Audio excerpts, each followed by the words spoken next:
Good evening सभी दोस्तों को। अब बता दीजिए आवाज़ आ रही है कि नहीं आ रही। लास्ट वाली में तो यार थोड़ा सा इशू आ गया था। आई थिंक तो उस वजह से जो है वो फिर से रीशेड्यूल करनी पड़ी है क्लास, तो थोड़ा टाइम लग गया। जल्दी से एक बार सब दोस्त बता दीजिए आवाज़ वगैरह क्लियर है, आप तक आवाज़ आ रही है कि नहीं आ रही। मेन यार लाइव में यही मेन प्रॉब्लम रहता है कि आवाज़ का नहीं कंफर्म हो पाता। हाँ बस बस आ गई चलो। ठीक है, तो चलो शुरू करते हैं अपनी क्लास। तो सबसे पहले मैंने ये बोला था कि जैसे कि मैंने व्हाट्सएप पे, आप सभी को मालूम है, पोल क्रिएट किए थे, ठीक है। उससे पहले motivations, Rizwana, Bilal, hello hello सभी को गुड इवनिंग, वेलकम है आप सभी का। तो व्हाट्सएप ग्रुप पे पोल क्रिएट किए थे जिसमें मैंने पूछा था कि मिक्स जीके पढ़नी है या टॉपिक वाइज। तो सभी का यही कहना था टॉपिक वाइज। तो चलिए सुन लो, टॉपिक वाइज पढ़ेंगे।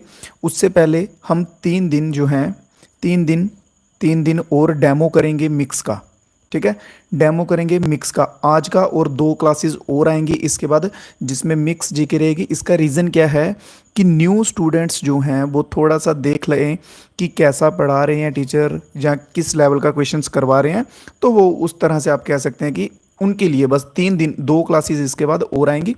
फिर उसके बाद जो है हम अपना टॉपिक वाइज स्टार्ट करेंगे, और उसमें टॉपिक वाइज में 60 to 80 डेज के अंदर अंदर मेरे भाई वो आप सभी को जुड़े रहना है। इतने दिनों में आपका कंप्लीट सिलेबस जो है वो जीके में आपको करवा दूंगा, इतना प्रॉमिस है, इतनी गारंटी है, ठीक है। उसके बाद हम सिर्फ करेंगे प्रैक्टिस। तो चलो, ऑल इन वन धर्मेंद्र मेरे भाई, मोस्ट वेलकम। तो चलो चलते हैं फर्स्ट क्वेश्चन के ऊपर। तो पहला क्वेश्चन क्या कहता है मेरे भाइयों, which of the following is related to gymnastic. Gymnastic से संबंधित इनमें से कौन सा है। आप सभी भाइयों ने भी साथ साथ में आंसर जो है वो देते जाने, जिन जिन क्वेश्चंस के मालूम होंगे। जिनके नहीं मालूम होंगे घबराने की कोई बात नहीं है, उनका लिखते जाइएगा, नोट बना लीजिएगा, ठीक है। तो जिम्नास्टिक फर्स्ट ऑफ ऑल होती क्या है। जिम्नास्टिक को आप वो मत समझिएगा कि जो जिम करते हैं, बॉडी बिल्डर होते हैं, वो जिम्नास्टिक में नहीं आता, ठीक है। जिम्नास्टिक में कौन से आते हैं, जो ऐसे जंप्स करते हैं, करतब करते हैं, ठीक है, स्टंट्स करते हैं ना, उस टाइप के, थोड़े हाथों से, बाइक वाले स्टंट नहीं, नॉर्मल। तो उन्हें जो है वो जिम्नास्टिक कहा जाता है। तो इसमें दीपा जो है, ऑप्शन नंबर ए बिल्कुल हमारा सही रहेगा, ठीक है। दीपा जो है ये आएंगे जिम्नास्टिक में, और जो कि बिलोंग करते हैं त्रिपुरा से। कहाँ से बिलोंग करते हैं मेरे भाई, त्रिपुरा से बिलोंग करते हैं। उसके बाद साइना का मालूम है आप सभी को, बैडमिंटन खेलते हैं। कौन सा गेम है इनका, बैडमिंटन है। एक चीज़ और बता दूं, किसी भाई को कोई डाउट वगैरह रहे तो कमेंट बॉक्स आप सभी को जैसे मालूम है कमेंट बॉक्स में बता देने का, या मेरे को सीधा मैसेज कर देने का। डिस्क्रिप्शन में लिंक है नंबर्स के, तो वहाँ पे भी आपका सॉल्व हो जाएगा, ठीक है। तो बैडमिंटन की बात करें, इसमें 2 इंपॉर्टेंट का बातें हैं। कौन कौन से आएंगे, एक आएगा थॉमस और एक आएगा ऊबर। ये 2 कप्स का नाम याद रख लीजिएगा, इंपॉर्टेंट है। सिद्धू की बात कर ली जाए, यहाँ पे इंडस है, इंडस मत सिंधु लिखिए, ठीक है। तो पीवी सिद्धू जो हैं ये भी बैडमिंटन से संबंधित हैं। मिथाली राज जो है मेरे भाई ये क्रिकेटर हैं। मिथाली राज क्या है, क्रिकेटर है। क्लियर। चलिए नेक्स्ट क्वेश्चन पे चलते हैं। किसी क्वेश्चन में कोई डाउट रह जाएगा ना तो बता दीजिएगा, ठीक है। लाइव चल रहा है, लाइव में भी आपके क्वेश्चंस दिख जाएंगे, डाउट दिख जाएंगे। उसके सिवा ऐसे भी आप बताएंगे तो तब भी बाद में भी देख लूंगा। बात की गई है नेक्स्ट क्वेश्चन में, नागा अर्जुनी केव्स जो है वो कहाँ पर है। नागा अर्जुनी केव्स जो है मेरे भाई वो कहाँ पर लोकेटेड है। नागा अर्जुनी तो हो गया एक, ये क्वेश्चन की बात।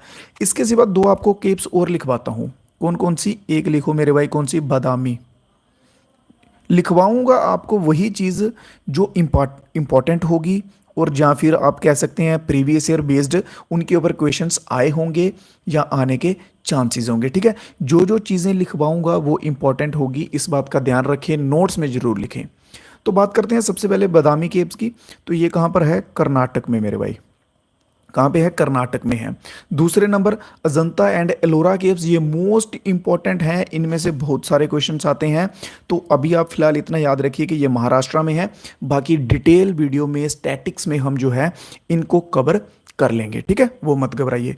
तो नागा अर्जुनी केव्स की बात की गई है मेरे भाइयों, तो ये कहाँ पे आ जाएंगी, ये आ जाएंगी बिहार में। और बिहार में कहाँ पे, गया के पास। गया आप सभी को मालूम है, गया जो है वो फेमस किस लिए है, बुद्धिज़्म के लिए, ठीक है। बुद्धिज़्म, बुद्धिस्ट के रिलेटेड ये जगह है, इसलिए ये फेमस है। नेक्स्ट क्वेश्चन देखते हैं। रेनफॉल अकर्स, सिंपल सा है, तमिलनाडु में जो रेनफॉल होती है, ठीक है, विंटर्स के दिनों में। सिंपल बताता हूँ आपको, सर्दियों के दिनों में जो तमिलनाडु में रेनफॉल होती है मेरे भाइयों, वो किन साइक्लोन की वजह से या किन मॉनसून की वजह से होती है। इसके ऊपर दो क्वेश्चन बनते हैं, एक तो बनता है साइक्लोन का जो कि इसमें आ जाएगा, और दूसरा बनता है कौन से मंथ में होती है। मंथ के ऊपर जो है वो ज़्यादातर क्वेश्चन पूछा जाता है, तो होप है इस बार की मंथ की जगह साइक्लोन से पूछे। तो अगर बात की जाए साइक्लोन की मॉनसून की, तो वो कौन सा रहेगा, नॉर्थ ईस्टर्न मॉनसून जो है वो बिल्कुल हमारा सही आंसर रहेगा इसमें। इस मॉनसून की वजह से जो है ये होती है। इसमें क्या होता है, सी से विंड्स जो होती हैं सी टू लैंड की तरफ मेरे भाई चलती हैं, जिस वजह से होती है रेनफॉल विंटर्स में, ठीक है। और मंथ की बात कर ली जाए तो मंथ है अक्टूबर। कौन सा मंथ, अक्टूबर मंथ, जो कि 10th मंथ होता है, ठीक है, अक्टूबर मंथ। और एक और इंपॉर्टेंट शब्द आता है इसमें स्पेशली, मैंगो शॉवर। आप सभी ने सुना होगा, सुना है कि नहीं सुना, नहीं सुना तो कोई बात नहीं, बता रहा हूं, ध्यान रखो। मैंगो शॉवर, मैंगो शॉवर सुन के ही आपको ऐसा लग रहा है कि हाँ मैंगो के रिलेटेड है कुछ, तो बिल्कुल सही है, ये मैंगो के रिलेटेड ही है, बस ये प्री मॉनसूनल शॉवर होता है। क्या होता है ये, प्री मॉनसून शॉवर होता है, ठीक है। प्री का क्या मतलब हो गया, पहले, मॉनसून से पहले आता है ये शॉवर, ठीक है। और कौन कौन सी जगह पे होता है, केरला में होता है, कर्नाटक में होता है, ठीक है। कोंकण, कोंकण महाराष्ट्र में एक जगह है भाई, वहाँ के आम बहुत फेमस हैं, ठीक है। कोकन, कोकन बोलते हैं ऐसे नॉर्मली, ठीक है, वहाँ पे होता है। और गोवा में होता है, ठीक है। इससे क्या होता है, इससे आम की जो पैदावार है, या कह सकते हैं आप फ्रूट है, वो बड़े ही अच्छे लेवल से तैयार होता है पक के, इस वजह से। क्लियर, तो इसे जो है वो क्या कहते हैं, मैंगो शॉवर कहते हैं मेरे भाई। क्लियर है। क्वेश्चन जो भी होगा उसको हम अच्छे से पूरी डिटेल से कवर करते हुए चलेंगे, ताकि आपका कोई डाउट ना बचे, और उसके रिलेटेड का अगर कोई क्वेश्चन एग्जाम में आ जाए तो आपके हाथ से ना छूटे, ठीक है।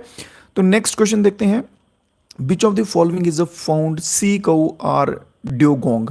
सी कऊ और ड्यूगोंग जो है ये कहाँ पाए जाते हैं। यार इनके फोटोज़ नहीं लगा पाया मैं, बट ट्राई करूँगा नेक्स्ट से कि जो पीपीटीज बनाया करूँगा उनमें फ़ोटोज़ दिखा दिया करूँगा, क्योंकि बहुत से बच्चे होंगे जिनको नहीं पता होगा। गूगल पे सर्च कीजिएगा सी कऊ, दिख जाएगा, आप सभी ने देखा जरूर होगा बट ऐसे नाम नहीं मालूम होगा, ठीक है। तो सी कऊ, और ये ऐसे ना बड़ी जैसे सील होती है ना, जो समंदर में रहती है, पेंगुइन्स को खाती है, ठीक है, वैसी ही होती है उस टाइप की। तो सी कऊ और डोंगयांग जो है, ड्यूगोंग जो हैं, ये कहाँ पर पाए जाते हैं, ठीक है। क्लियर है क्वेश्चन। तो फर्स्ट ऑफ ऑल लोकेशन जो है मेरे भाई वो भी मालूम होनी चाहिए, ठीक है। चलिए इतना सा बात हो गई। लक्षद्वीप की बात करें, लक्षद्वीप कहाँ है हमारा, यहाँ पे आ जाएगा लक्षद्वीप। गल्फ ऑफ मन्नार जो है ये कहाँ पे है, ये आ जाएगा यहाँ पे, ठीक है। गल्फ ऑफ काम्बट, ठीक है, ये गुजरात का है, आप सभी को मालूम है ना, ठीक है। तो ये गुजरात का है, ये कहाँ पे आ जाएगा, ये भी इधर ही आ जाएगा, कच्छ वाले साइड, सॉरी काम्बट कच्छ लिखिए, कच्छ आ जाएगा इधर गुजरात वाली साइड, ठीक है। फिर ये कौन सा ऑप्शन में, हाँ कोरमंडल कोस्ट, कोरमंडल कोस्ट ये वाला कोस्टल एरिया आ जाएगा जो तमिलनाडु का है, ये आ जाएगा तमिलनाडु का कोरमंडल कोस्ट। इतना सा क्लियर हो गया। अब हम बढ़ते हैं क्वेश्चन की तरफ कि ये मिलते कहाँ पर है मेरे भाई। तो ये मिलते हैं एक तो गल्फ ऑफ मन्नार में, ऑप्शन नंबर बी जो है इसमें हमारा बिल्कुल सही रहेगा। इसके सिवा अगर दूसरे ऑप्शंस दिए हों, अंडमान एंड निकोबार आइलैंड पे भी मिलते हैं, ठीक है, कच्छ पे भी मिलते हैं, गल्फ ऑफ कच्छ पे भी मिलते हैं, और पाक बे पे भी मिलते हैं। क्लियर है। गल्फ ऑफ कच्छ ये वाला एरिया, गुजरात वाला एरिया, ठीक है। अंडमान एंड निकोबार, अंडमान निकोबार यहाँ पे आएगा। और अंडमान निकोबार से क्या क्वेश्चन बनता है, सबसे साउथेस्ट पॉइंट बताइए, तो इंदिरा पॉइंट जो है वो अंडमान निकोबार में आता है, अंडमान निकोबार में भी निकोबार में आता है। तो ऑप्शन नंबर बी हमारा बिल्कुल सही हो जाएगा। चलिए देखते हैं अगला क्वेश्चन क्या बोलता है भाई। तो in which of the following state of India lord Mahavir national park. यार देखिए ये लॉर्ड महावीर नेशनल पार्क है ना, तो ये महावीर नेशनल पार्क करके बहुत सारे हैं, ठीक है। तो इस क्वेश्चन में जो है आप सभी कंफ्यूज भी हो सकती हो, ठीक है। बट देखिए तेलंगाना में भी है महावीर नाम से, गोवा में भी हैं, ठीक है। तो यहाँ पे लॉर्ड है, कई जगह पे भगवान है, तो इस तरह से जो है क्वेश्चंस को आइडेंटिफाई इसमें हमें करना पड़ेगा। तो बात करते हैं इस क्वेश्चन की, ठीक है, बात करते हैं इस क्वेश्चन की। तो ये कहाँ पे रहेगा हमारा, गोवा में, ऑप्शन नंबर सी बिल्कुल सही आंसर रहेगा, ठीक है। अगर महावीर नेशनल पार्क आ जाए, क्या आ जाए मेरे भाइयों, महावीर नेशनल पार्क आ जाए, तो वो आप कहाँ लिखेंगे, तेलंगाना, तेलंगाना में लिखेंगे। अगर क्वेश्चन बन जाए कि तेलंगाना जो है वो किसका पार्ट है, तेलंगाना जो है वो किस राज्य का पार्ट बना है, किस राज्य से छटकर जो है पार्ट बना है, तो उसका आंसर आप कमेंट बॉक्स में बताते हुए चलेंगे सभी भाई। बढ़ते हैं नेक्स्ट क्वेश्चन की ओर। जैसे मैंने आपको एक चीज़ बता दी ना स्टार्टिंग में ही, वो समझ लीजिएगा, टॉपिक वाइज स्टार्ट करेंगे बस 2 दिन के बाद। क्वेश्चन है बुद्धापेस्ट के रिलेटेड क्वेश्चन है। बुद्धापेस्ट जो है वो किस नदी के किनारे पर स्थित है? बुद्धापेस्ट is situated on the bank of which river? बुद्धापेस्ट किस नदी के किनारे पर स्थित है मेरे भाइयों? बुद्धापेस्ट बुद्धिज्म के रिलेटेड मत समझ लीजिएगा कुछ, बुद्धिज्म के रिलेटेड कुछ मत समझ लीजिएगा, ये वैसा नहीं है, ठीक है। बुद्धिज्म से संबंधित ऐसा कुछ नहीं है। तो बुद्धापेस्ट जो है ये क्या चीज़ है एक्चुअल में? ये कैपिटल है मेरे भाइयों, ठीक है। कैपिटल है किसकी? Capital of Hungary. हंगरी देश आप सभी ने सुना होगा। हंगरी देश जो है उसकी कैपिटल है बुद्धापेस्ट, ठीक है। तो अभी इन्होंने क्वेश्चन में पूछा कि किस नदी के किनारे है इनमें से, तो ऑप्शन हमारा रहेगा ऑप्शन ए, डैनूबे रिवर जो है, डैनूबे रिवर, इसके किनारे बुद्धापेस्ट जो है वो सिचुएटेड है। पो क्या है भाई? पो नाम से भी कुछ होता है? बिल्कुल होता है मेरे भाई। पो क्या है? पो इटली में रिवर है। ये भी एक नदी है, कहाँ पर है? इटली में है। अब बात कर लेते हैं इटली की कैपिटल, भी बात कर लेते हैं लगे हाथ। तो इटली की कैपिटल हो जाएगी मेरे भाइयों रोम, रोम, ठीक है। तो बोल्गा जो है, बोल्गा भी है कुछ, बिल्कुल है, बोल्गा भी रिवर है। कहाँ पे है सर? तो बोल्गा है मेरे भाई रशिया में है। तो रशिया की कैपिटल आप सभी को मालूम है मॉस्को। क्या मिलता है रशिया में? किस लिए रशिया फेमस है? इंपोर्ट एक्सपोर्ट के लिए, हथियारों के, ठीक है। चलिए, डॉन करके आप बोलोगे सर डॉन भी कोई है? बिल्कुल भाई, डॉन करके भी रिवर है एक, डॉन भी रिवर होती है, रिवर्स के नाम भी होते हैं डॉन, जो कि फिर से कहाँ पे आ जाएगी? रशिया में ही आ जाएगी। क्लियर है? तो ऑप्शन नंबर ए जो है हमारा इसमें बिल्कुल सही हो जाएगा। बढ़ते हैं अपने नेक्स्ट क्वेश्चन की ओर मेरे भाइयों। तो नेक्स्ट क्वेश्चन है एशियाटिक सोसाइटी से संबंधित।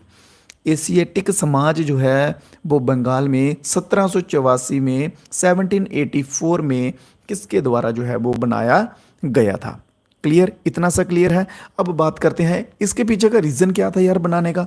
बना तो लिया हमने, घर बना लिया, घर बनाने का रीज़न क्या है? घर बनाने का रीज़न है कि मौसम अगर ख़राब हो, हमारे सर पे छत हो, हमें इर्द गिर्द से प्रोटेक्शन मिल सके। तो वैसे ही अगर एशियाटिक सोसाइटी बनाई है तो ये किस लिए बनाई है? सबसे पहले हम बात करते हैं इसके मोटिव की, कि इसके पीछे का मोटिव क्या है। इन्होंने टारगेट किया है इसको ओरिएंटेड स्टडी में, ठीक है। इसमें क्या करना था? To encourage oriental studies. अब आप बोलोगे सर ओरिएंटल स्टडीज क्या होती हैं? कोई बात नहीं, बता देते हैं। ओरिएंटल स्टडीज में क्या होती हैं? इन ये लोग जो हैं ये क्या करते थे, पढ़ते थे teach about east culture. East क्या? ईस्ट का जो कल्चर है, ठीक है, ईस्ट का कल्चर पढ़ते थे, ठीक है। वहाँ की लाइफस्टाइल, वहाँ की लाइफस्टाइल, लोगों के बारे में एंड उनका इतिहास, इन सब चीज़ों के ऊपर उनका फोकस था एशियाटिक सोसाइटी बनाने के पीछे। क्योंकि बंगाल जो है वो भी ईस्ट की तरफ आता है, ठीक है।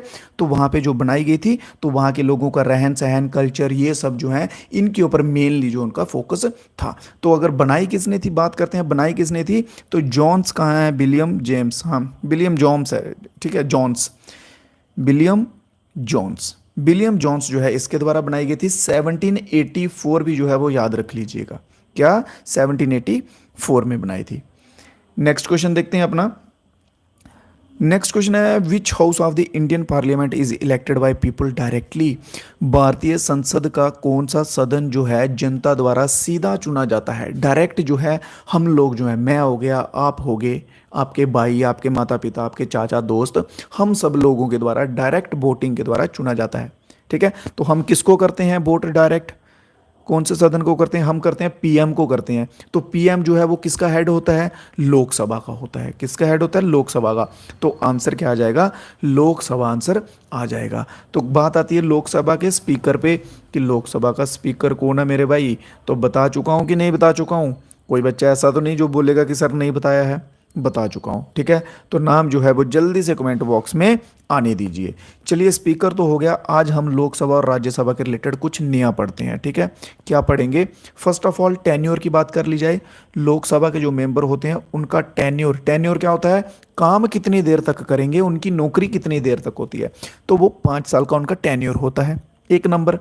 फिर हम बात करेंगे कि सर उसमें मेंबर्स जो हैं उनकी जो भर्ती निकलती है उसमें कितने बंदे जो हैं वो भर्ती किए जाते हैं लोकसभा में। तो लोकसभा में निकलती है 550 बंदों की भर्ती, ठीक है, जिसमें से 530 बंदे जो हैं वो स्टेट से लिए जाते हैं। कहाँ से लिए जाते हैं? स्टेट से लिए जाते हैं, राज्यों से, ठीक है। फिर आप बोलोगे सर जो 20 बचे वो कहाँ से लिए जाएंगे? तो 20 लिए जाएंगे यूनियन टेरिटरीज, जिन्हें हम केंद्र शासित प्रदेश कहते हैं। क्या कहते हैं? केंद्र शासित प्रदेश। तो 550 पद जो हैं वो पूरे हो जाते हैं। अगर हम बात करें कि सर इस समय करंटली जो है वो कितने बंदे हैं जो भर्ती हुए हैं इस समय लोकसभा में, कितने बंदे ड्यूटी दे रहे हैं, तो लोकसभा में करंटली 543 जो हैं वो प्रेजेंट में भर्ती हो चुके हैं, इनको सैलरी मिल रही है, ठीक है। बीच में 6-7 जो बंदे हैं वो हो सकता है कि उनको निकाल दिया हो नौकरी से या कुछ हो गया हो, वो बाद की बात है। करंटली 543 हैं, टोटल भर्ती निकलती है इनकी 550 बंदों की, ठीक है। 530 जो है वो स्टेट से आते हैं और 20 जो है वो यूनियन टेरिटरीज से आते हैं। क्लियर? अब हम बात करते हैं राज्यसभा की भर्ती की। आप बोलोगे सर राज्यसभा के भी फॉर्म निकल गए हैं भर्ती के, तो चलो अप्लाई कर देते हैं इसमें भी। बिल्कुल करते हैं। तो देखते हैं राज्यसभा में जो है वो कितनी पोस्टें निकली हैं। तो राज्यसभा में मेरे भाई निकली हैं 250। 250 बंदों की भर्ती करेगा राज्यसभा, ठीक है। जिसमें से 233 जो है 233 जो है वो मेरे भाई किसके द्वारा इलेक्ट किए जाते हैं? वो सिफारशी आते हैं स्टेट लेजिस्लेटिव से, स्टेट लेजिस्लेटिव से आएंगे, ठीक है। फिर आप बोलोगे सर 250 हैं, पीछे कितने बच गए? पीछे बच गए कितने? पीछे बच गए 12 और 5 17, ठीक है, 17 बच गए। बट इनमें से 12 जो हैं 12 मेंबर जो हैं वो प्रेसिडेंट की सिफारिश से आते हैं। जो प्रेसिडेंट होगा, हमारा राष्ट्रपति होगा, वो सिफारिश करेगा और इन 12 मेंबर्स को लगवा देगा। ये 12 मेंबर्स कौन होंगे? 12 मेंबर्स कौन होंगे? जो स्पेशलिस्ट होंगे किसी किसी फील्ड में, स्पोर्ट्स हो गया, साइंस हो गया, टेक्नोलॉजी हो गया, कुछ भी हो गया, उन फील्ड्स के जो हैं वो बंदे होंगे। और आप बोलोगे एक क्वेश्चन रह गया सर, वो भी बताइए कि अभी जो है वो कितने बंदे ड्यूटी दे रहे हैं? तो अभी मेरे भाई दे रहे हैं इसमें 245 बंदे जो हैं वो ड्यूटी दे रहे हैं। 5 बंदों को निकाल दिया इन्होंने। क्लियर है? समझ आ गया सब अच्छे से? किसी क्वेश्चन में कोई डाउट तो नहीं रहा? क्वेश्चन नहीं मतलब इस जो ये जाल मैंने बुना है आप सभी के लिए, इसमें डाउट तो नहीं है ना किसी को? स्क्रीनशॉट ले लो, नोट्स बना लो, इंपॉर्टेंट है, इंपॉर्टेंट है, इंपॉर्टेंट है, याद रखना। तो बढ़ते हैं अभी हम नेक्स्ट की तरफ। यहां पे अब बात करते हैं हम कॉन्स्टिट्यूशन ऑफ इंडिया की, ठीक है। तो बात की गई है chief architect of constitution of India, Bharat के संविधान के मुख्य वास्तुकार कौन थे? मेन बंदा कौन था भाई कॉन्स्टिट्यूशन ऑफ इंडिया बनाने का? भारत के संविधान में मेन भूमिका जो है वो किसकी थी? ठीक है, तो मेन भूमिका थी डॉक्टर B.R. अंबेडकर, भीमराव अंबेडकर जी की मेन भूमिका थी। तो ऑप्शन नंबर कौन सा इसमें सही रहेगा हमारा? बिल्कुल ऑप्शन नंबर ए सही रहेगा। और ये ड्राफ्टिंग कमेटी के चेयरमैन, क्वेश्चन ये आता है, क्या क्वेश्चन आता है? ड्राफ्टिंग कमेटी के चेयरमैन बताइए मेरे भाई कौन थे? तो ड्राफ्टिंग कमेटी के चेयरमैन भीमराव अंबेडकर थे। क्लियर है क्वेश्चन? तो बढ़ते हैं अपने नेक्स्ट क्वेश्चन की ओर। The word is related to which of the following sports? Word कौन सा भाई? वर्ड तो यहां पे लिखा ही नहीं है, क्वेश्चन मिसप्लेस हो गया मेरे से, ठीक है, थोड़ा सा रह गया। तो वर्ड लिख लो यहां पे रेड, ठीक है, रेड वर्ड लिख लो। तो रेड जो वर्ड है ये किससे संबंधित है? तो हम अभी क्या करेंगे, इसमें सारे जो स्पोर्ट्स दिए हुए हैं सभी के देखते हुए चलेंगे, ठीक है। तो फर्स्ट ऑफ ऑल पहले हम बात करेंगे बैडमिंटन से। तो बैडमिंटन से क्या वर्ड आता है कि वर्ड बताओ, वर्ड जिसे हम शटल कॉक कहते हैं, शटल कॉक, ये पूछा जाता है कि ये किससे संबंधित है? तो मेरे भाई ये बैडमिंटन से संबंधित है। फिर टेनिस का अगर क्वेश्चन आ गया तो टेनिस में कौन सा वर्ड पूछेंगे? वो टेनिस में पूछेंगे स्मैश। स्मैश बताओ जी, स्मैश किससे संबंधित है? तो स्मैश मेरे भाई टेनिस से संबंधित है। कबड्डी में रेड आती है एक, ठीक है, फिर बॉकलाइन होती है, बॉकलाइन होती है, ठीक है। ये दो वर्ड्स जो हैं ये कबड्डी से पूछे जाते हैं। फिर एक कौन सा बच गया? एक बच गया हमारा वॉलीबॉल बच गया। तो वॉलीबॉल में बताओ जल्दी से, वॉलीबॉल में कौन सा वर्ड जो है वो आता है? तो अटैक लाइन, एक आ जाएगा अटैक लाइन वर्ड पूछ लिया जाता है कि बताओ अटैक लाइन किस खेल से संबंधित है। और दूसरा जो मेन पूछते हैं वो पूछते हैं four hand stroke, four hand stroke जो है वो दूसरा पूछ लेते हैं। तो क्लियर। बैडमिंटन से रिलेटेड बर्ड और शटलकॉक, टेनिस से रिलेटेड स्मैश, कबड्डी से रिलेटेड रेड और बकल लाइन, और वॉलीबॉल से रिलेटेड अटैक लाइन और फॉरहैंड स्ट्रोक। चलिए जी, इसी के साथ हम अपनी स्ट्रोक को बढ़ाते हुए आगे चलेंगे अगले क्वेश्चन पे। तो what is the product of mass and velocity? Product, product क्या होता है? मल्टीप्लाई। मास और वेलोसिटी को अगर हम मल्टीप्लाई करते हैं तो हमारे पास क्या आता है? क्वेश्चन समझ आ गया? मास और वेलोसिटी को मल्टीप्लाई करेंगे तो हमारे पास क्या आएगा? हमारे पास आएगा मोमेंटम। क्या आएगा मेरे भाई? मोमेंटम आएगा। MOMENTUM, मोमेंटम आ जाएगा हमारे पास। ठीक है, बट आप बोलोगे सर आप तो पागल बना रहे हो, ऑप्शन में तो मोमेंटम है ही नहीं। तो मोमेंटम को मेरे भाई एज अ फोर्स भी हम ट्रीट करते हैं, बोलते हैं momentum is also known as force. तो ऑप्शन नंबर बी यहां पे मेरे भाई बिल्कुल सही हो जाएगा। ठीक है, तो क्वेश्चन इस पे भी बन सकता है कि एसआई यूनिट भी बता दो अब सर लगे हाथ। मोमेंटम का एसआई यूनिट क्या होता है? तो kgm(s⁻1) जो है इसका होता है। क्लियर। चलिए नेक्स्ट क्वेश्चन पे चलते हैं।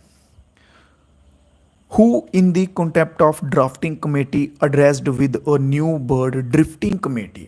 ड्राफ्टिंग कमेटी हम सब सुनते आ रहे हैं। क्वेश्चन समझ गया कि नहीं समझा? अगर नहीं समझता ना क्वेश्चन इंग्लिश में तो हिंदी में पढ़ो भाई। हिंदी भी किस लिए लिखी हुई है?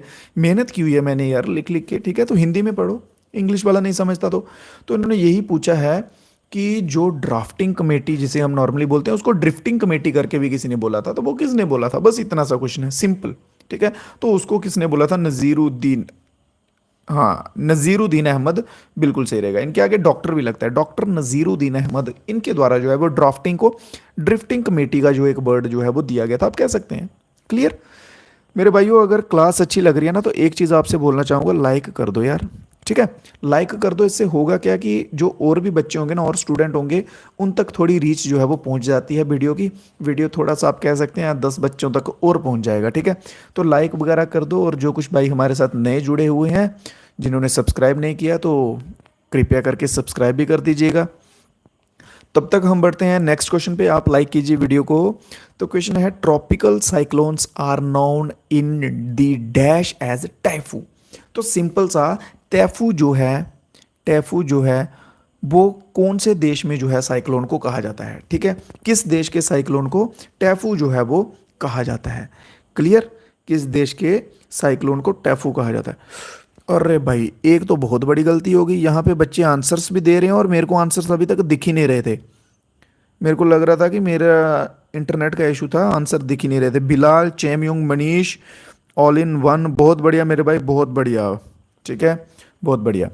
तो टैफू जो है मेरे भाई ये कहाँ का जो है वो साइक्लोन है? ठीक है, तो ये कहाँ का साइक्लोन आएगा टैफू? तो ये आ जाएगा जापान का। तो ऑप्शन नंबर बी यहाँ पे बिल्कुल सही हो जाएगा। ठीक है, बी बिल्कुल सही हो जाएगा। फिर एक कॉमन है टाइफोन करके, टाइफोन करके। ये फिलीपीन वाले भी यही कहेंगे, साउथ कोरिया वाले भी इसको यही कहेंगे, चाइना वाले भी यही कहेंगे। तो ये सबका कॉमन आ जाएगा टाइफोन साइक्लोन। नेक्स्ट क्वेश्चन हाजिर हो। चलिए, तो नेक्स्ट क्वेश्चन है newspaper Kesari was published by whom. Newspaper जो केसरी है ये किसके द्वारा पब्लिश किया गया था? तो इनके द्वारा दो जो है आते हैं इंपॉर्टेंट। एक कौन सा आता है? एक आता है केसरी और एक आता है मराठा। MARATHA, मराठा। ठीक है, एक केसरी आ जाएगा और एक मराठा आ जाएगा मेरे भाई। क्लियर है? ये दोनों किसके द्वारा किए गए थे? तो बाल गंगाधर तिलक जी के द्वारा जो है दोनों किए गए थे। तो जो केसरी है ये कौन सी लैंग्वेज में था? तो केसरी लिखा गया था मराठी लैंग्वेज में। मराठी लैंग्वेज में। मराठी लैंग्वेज कहाँ है मेरे भाइयों? तो हमारे भाई जो महाराष्ट्र में रहते हैं उनकी लैंग्वेज है मराठी। तो अब बोलोगे सर मराठा भी फिर वही होगा, बट नहीं। मराठा जो है, मराठा इंग्लिश लैंग्वेज में लिखा जाता था। मराठा कौन सी लैंग्वेज में लिखा जाता था? मराठा इंग्लिश लैंग्वेज में लिखा जाता था। अब बोलोगे सर कब लिखा गया था, कब पब्लिश हुआ था? तो 1907 लिख लो मेरे भाई। क्या लिख लो? 1907 लिख लो। 1907 में जो है ये पब्लिश हुए थे। बढ़ते हैं अपने नेक्स्ट क्वेश्चन की ओर। नेक्स्ट क्वेश्चन क्या कहेगा मेरे भाई? रूरल एम्प्लॉयमेंट जनरेशन प्रोग्राम जो है वो 1995 में जो है वो स्टार्ट हुआ था। सिंपल, बस इसका इतना ही याद रखिए, ठीक है। 15 अप्रैल 1995 को जो है ये प्रोग्राम स्टार्ट हुआ था। चलिए नेक्स्ट क्वेश्चन है, विच ग्लैंड सीक्रेट ग्रोथ हार्मोन, कौन सी ग्रंथि है जो वृद्धि हार्मोन स्रावित करती है। वृद्धि हार्मोन, ग्रोथ वाले जो हार्मोन्स होते हैं वो कौन सी ग्रंथि, कौन सा ग्लैंड सीक्रेट कर लेता है, ठीक है। तो बता दीजिए जल्दी से, बता दीजिए जल्दी से। ऑप्शन नंबर बी बोलोगे सर, पिट्यूटरी ग्लैंड जो है वो कर लेता है हार्मोन को सीक्रेट। तो चलिए कोई बात नहीं, इसके सिवा यहाँ पे एक और इंपॉर्टेंट है, एक और इंपॉर्टेंट रिलेटिव आए हुए हैं, वो है एड्रीनल ग्लैंड। तो एड्रीनल ग्लैंड क्या है, ये प्रोड्यूस करता है हार्मोन कौन से, प्रोड्यूस हार्मोन कौन से वाले, जो रेगुलेट करते हैं, रेगुलेट का मतलब समझते हो ना, ठीक ठाक रखना, बैलेंस बना के रखते हैं, ठीक है। मेटाबॉलिज्म का, एक नंबर मेटाबॉलिज्म आ गया, फिर दूसरे नंबर पे आ गया इम्यून सिस्टम। इम्यून सिस्टम पता चला था कोविड-19 में क्या होता है इम्यून सिस्टम, किसका स्ट्रांग था और किसका वीक। जिनका स्ट्रांग था उनको कोविड नहीं हुआ होगा, जिनका वीक था मेरे भाइयों का उनको कोविड लपट गया होगा, ठीक है। ब्लड प्रेशर जिसे हम बीपी बोलते हैं, ठीक है। ये सब जो मेन मेन चीज़ें, metabolism, immune system, blood pressure, इन सभी को रेगुलेट करता है एड्रीनल ग्लैंड। क्लियर। और आंसर क्या हो जाएगा, पिट्यूटरी ग्लैंड, जो कि ऑप्शन नंबर बी हमारा बिल्कुल सही रहेगा। नेक्स्ट क्वेश्चन देखते हैं, which acid is commonly called as acetic acid, कौन सा एसिड है जिसे नॉर्मली हम एसिटिक एसिड कहते हैं, और वो एक कार्बोजाइलिक ग्रुप से जो है एसिड का, उससे बिलोंग करता है। तो ethanoic acid option number B बिल्कुल सही रहेगा, जिसे हम एसिटिक एसिड कहते हैं। कहाँ गया मेरा भाई एसिटिक एसिड, यहाँ पे आ जाइए आप, अपना फॉर्मूला बताइए। तो लीजिए सर, हमारा फॉर्मूला है CH3COOH, ये हमारा फॉर्मूला है, याद रखिएगा। फिजिक्स में आ जाएगा, याद रखिएगा, केमिस्ट्री में आ जाएगा, साइंस में आ जाएगा, 1 नंबर दे के जाएगा या 2 नंबर दे के जाएगा। Clear. Next question, next question हाजिर हो, hills are developed, hills area development programme were started during, hill area development programme जो है वो कौन से पंचवर्षीय योजना में जो है वो स्टार्ट किया गया था। First, second, third, fourth, fifth, आपको मैंने कितनी करवाई हैं 5 ईयर प्लान, पहले 4 की पहले 5, पहले 4-5 करवा चुका हूँ, ठीक है। चलिए इनका ना मैं एक ऐसा करूँगा, एक सेपरेट वीडियो लाऊंगा जिसमें पूरे 12 5 ईयर जो प्लान है ना, 12 5 ईयर प्लान, वो एक ही वीडियो में सारे कवर कर लेंगे एक दिन, ठीक है। वो कोई किसी दिन देखते हैं, बीच में टाइम निकाल के एक्स्ट्रा जो है वो वीडियो ला देंगे, तो उसमें कवर कर लेंगे। तो अभी बात कर रहे हैं हिल एरिया डेवलपमेंट प्लान की। तो ये किस वाले में आया था मेरे भाई, हिल एरिया जो है ये आया था 5th 5 ईयर प्लान में। कौन से में, 5वें नंबर का प्लान कहाँ है, यहाँ पे, बिल्कुल यहाँ पे आया था। और वर्ष की बात करते हैं सबसे पहले कि कौन सा टाइम पीरियड था इसका, 1974 से लेके 1979 तक का जो टाइम पीरियड है बिल्कुल सही रहेगा, ठीक है, बिल्कुल सही रहेगा। अब आप बोलोगे सर कौन कौन से स्टेट्स में आया था, कौन कौन से एरियाज में आया था। तो सबसे पहले लिखिए यूके, यूके कौन सा, उत्तराखंड वाला, यूनाइटेड किंगडम वाला नहीं, 1 नंबर वो। दूसरे नंबर लिखिए हमारा पश्चिम बंगाल, वेस्ट बंगाल जिसे हम कहते हैं। तीसरे नंबर पे लिखिए असम, और 4th नंबर पे लिखिए तमिलनाडु, ठीक है, तमिलनाडु की, जिसकी हमने पहले चर्चा भी कर ली है तमिलनाडु की स्टार्टिंग के क्वेश्चन में। तो ये मेनली 4 स्टेट्स हैं जिनके ऊपर जो है फोकस किया गया था, क्योंकि यहाँ के जो हिली एरियाज थे उनमें डेवलपमेंट की गई थी, इलेक्ट्रिसिटी पहुंचाना, इंटरनेट पहुंचाना, सिग्नल्स पहुंचाना, ये वो चीज़ें जो बेसिक चीज़ें होती हैं, रिक्वायरमेंट्स, ठीक है। पानी पहुंचाना सबसे इंपॉर्टेंट होता है, पानी, टैप का पानी पहुंचाना, ठीक है। ये सब चीज़ें जो है इस प्रोग्राम में कवर हुई थी। क्लियर मेरे भाई। चलिए नेक्स्ट क्वेश्चन हाजिर किया जाए। ड्राफ्टिंग कमेटी से बहुत सारे क्वेश्चन आ रहे हैं, कोई बात नहीं, इसको कवर करेंगे, सबको कवर करेंगे। तो क्वेश्चन पढ़ो जल्दी से। Drafting committee was establish in the dash year to draft the constitution. Drafting committee जो है मेरे भाई किस वर्ष में इस्टेब्लिश हुई थी कॉन्स्टिट्यूशन ड्राफ्ट करने के लिए, संविधान का मसौदा तैयार करने के लिए प्रारूप समिति की स्थापना किस वर्ष में की गई थी। तो 19 कौन सा, 1945 बिल्कुल सही रहेगा क्या, 6 7 या 9। तो 1947 29 ऑफ अगस्त एंड 1947 मेरे भाइयों बिल्कुल जो है वो सही रहेगा। ठीक है, तो ऑप्शन नंबर सी जो है बिल्कुल सही रहेगा। बढ़ते हैं अपनी क्लास के आज के लास्ट अंतिम और इंपॉर्टेंट क्वेश्चन की ओर। तो क्वेश्चन क्या पूछा गया है, Lodha waterfall is situated in dash state. Lodha waterfall जो है वो कौन से राज्य में है, ठीक है, कौन सी स्टेट में है। चलिए, तो लोधा वाटरफॉल जो है सबसे पहले मैं आपको बता दूं झारखंड में है। कहाँ पे है, झारखंड में है। तो चलो आज झारखंड की जो है थोड़ी सी सैर करते हैं, थोड़ा घूमते हैं झारखंड को। क्लियर। तो सबसे पहले झारखंड जो है वो किस रिवर पर है, कौन सी नदी के किनारे पर है, तो झारखंड है बुरहा रिवर के किनारे पे। झारखंड की यात्रा जो है वो स्टार्ट हो चुकी है, सभी दोस्त कमर पेटी बांध लें, तो अभी आगे चलना शुरू कीजिए। रिवर आ गई बुरहा रिवर। डांस जो है, अगर कोई भाई हमारे साथ झारखंड के जुड़े हुए हैं तो बताओ भाई, अपने डांस बता दो जल्दी से। ठीक है, तो डांस इनका बहुत सारे हैं, बट हम जो है मेन करेंगे चनू डांस। ठीक है, चनू डांस आ जाएगा। फिर मंदिर भी बता दो भाई, टेम्पल्स बता दो, घूमना फिरना है, गए हैं तो देवी देवताओं के दर्शन भी तो करेंगे। तो एक आ जाएगा बेदीनाथ, बेदीनाथ आ जाएगा एक, और दूसरा आ जाएगा हरिहरा, हरिहर धाम। ये आ जाएंगे दो इंपॉर्टेंट टेम्पल, कहाँ के, झारखंड के। ठीक है, फिर आप बोलोगे सर इतना कुछ बता रहे हो, कैपिटल तो बता दो, राजधानी तो बताओ जो कि सबसे इंपॉर्टेंट है। तो लो मेरे भाई, रांची जो है इसकी कैपिटल रहेगी। ठीक है, फिर आपको कुछ बच्चे बोलेंगे सर कैपिटल भी बता दी, एक चीज़ तो आपने बताई नहीं, नेशनल पार्क नहीं बताया। तो नेशनल पार्क भी लिख लो, नेशनल पार्क लिख लो बेल्टा। ठीक है, बेल्टा नेशनल पार्क लिख लो, या फिर इसके बाद लिख लो Dalma and Hazaribagh wildlife sanctuary. Clear. ये हो गई हमारी झारखंड की यात्रा, जिसमें कि हमने पहले सबसे पहले नदी में नहाए, कौन सी नदी में, बुरहार नदी में। फिर हमने उसके बाद नहाने के बाद डांस किया, कौन सा डांस किया, चाऊ डांस किया।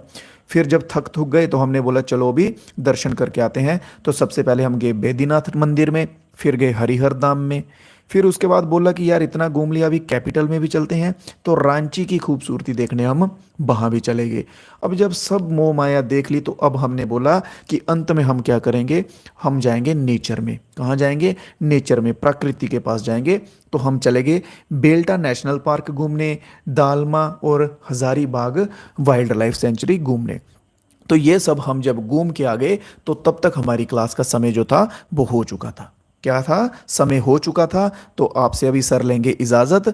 तो बता दीजिए जल्दी से कमेंट बॉक्स में क्लास जो है मेरे भाइयों कैसी लगी, मज़ा आया कि नहीं आया। ठीक है, और टॉपिक वाइज जो है आपको क्लासेस, 2 क्लासेस और चलेंगी डेमो, उसके बाद जो है वो टॉपिक वाइज या सब्जेक्ट वाइज आप कह रहे हैं वो हम स्टार्ट कर देंगे।